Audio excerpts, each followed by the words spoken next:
শ্ৰী হিমন্ত বিশ্ব শৰ্মা,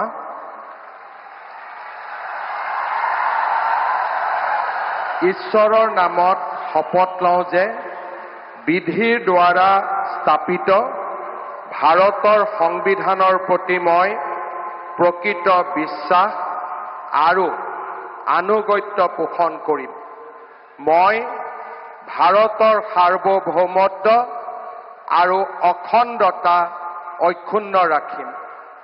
মই অসমৰ মুখ্যমন্ত্ৰী হিচাপে মোৰ কৰ্তব্য বিশ্বস্ততাৰে আৰু শুদ্ধ অন্তঃকৰণেৰে সম্পাদন কৰিম আৰু মই ভয় বা পক্ষপাত, অনুৰাগ বা বিদ্বেষ নোহোৱাকৈ সংবিধান আৰু আইন অনুসাৰে সকলো শ্ৰেণীৰ লোকৰ প্ৰতি ন্যায় আচৰণ কৰিম।